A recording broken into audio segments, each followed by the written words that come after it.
Assalamu alaikum students. In this topic we will discuss about two important properties of the operations of secure cipher or encryption algorithms, which is confusion and diffusion. So let's begin.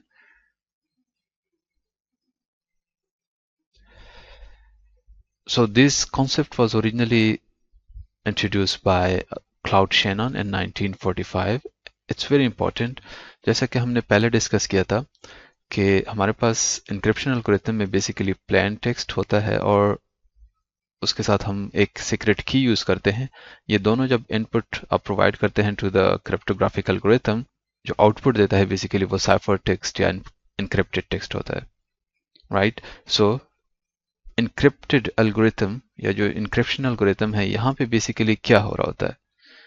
So two important operations must be part of this encryption process or decryption process, which are known as substitution and transposition. ये पहले भी हमने discuss किया था।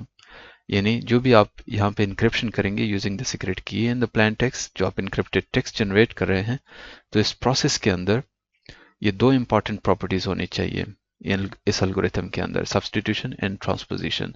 और ये दोनों ज़रूरी इसलिए है ताकि अटैकर इस काबिल ना हो सके कि वो साइफर टेक्स्ट को लेके या तो आपकी की डिस्कवर कर ले या फिर उससे प्लेन टेक्स्ट वापस रिट्रीव कर ले। तो उस रिलेशनशिप को कॉम्प्लेक्स बनाने के लिए ये दो ऑपरेशंस इंपॉर्टेंट है। तो कंफ्यूजन जो बेसिकली जो कॉन्सेप्ट है, that refers to making the relationship between cipher text and the key as complex as possible.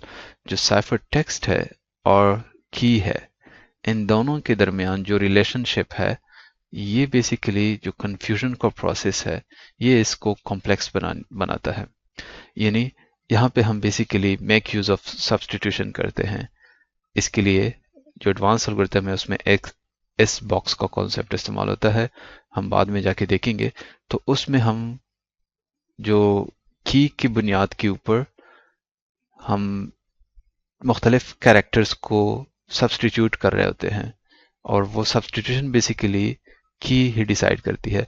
और साइफर टेक्स्ट के अंदर जो सिंगल बिट या सिंगल कैरेक्टर है, वो की के मल्टीपल कैरेक्टर के ऊपर डिपेंड करता है। तो इस तरह नहीं है कि की जो हमारे पास जो स्ट्रिंग है, जो सीक्रेट की है, उसका एक पोर्शन बेसिकली फिक्स्ड है, वो डिफाइन करता है कि साइफर टेक्स्ट का ये वाला जो पार्ट है ये की के इस पार्ट के साथ लिंक कर रहा है। तो इस सच कोई लिंक आइडेंटिफाई नहीं किया जा सकता, वो multiple parts of the key के साथ डिपेंडेंट हो जाता है। और likewise to make the relationship between the plain text and the cipher text, अगर इसको आपने कॉम्प्लेक्स बनाना है तो उसके लिए जो ऑपरेशन या प्रोसीजर है वो है डिफ्यूजन वाला। So diffusion refer to dissipating the statistical structure of plain text over bulk of cipher text. और इसमें हम इस्तेमाल करते हैं ट्रांसपोजिशन को, या पी बॉक्स भी इसको कहते हैं, परम्यूटेशन को। तो ये नहीं कि आप अगर प्लेन टेक्स्ट के अंदर एक सिंगल कैरेक्टर भी चेंज करेंगे तो आइडियल होना यह चाहिए कि आपके साइफर टेक्स्ट के ऑलमोस्ट 50% कैरेक्टर्स चेंज होने चाहिए।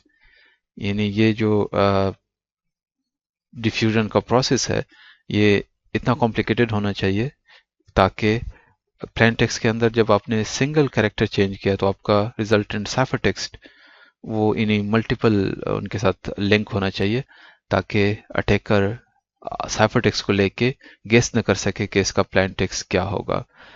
So when we discuss about hopefully in the coming topics about the Feistel network, जो एडवांस एल्गोरिथम है उसके अंदर इस्तेमाल होता है इंक्रिप्शन एल्गोरिथम, वहाँ पे मल्टीपल राउंड्स होते हैं कि मल्टीपल राउंड्स में हम बेसिकली ये ऑपरेशंस कर रहे होते हैं, substitution followed by transposition, substitution followed by transposition, ताकि हम ये ओवरऑल जो फाइनल इनक्रिप्टेड टेक्स्ट हमें हासिल हो, उससे वापस अटैकर के लिए ऑलमोस्ट इम्पॉसिबल हो जाता है कि वो उससे या तो सीक्रेट की डिस्कवर कर ले या फिर उससे जो प्लेन टेक्स्ट है वो डिस्कवर कर ले। So this is all about confusion and diffusion. I hope you find it useful. See you in the next topic.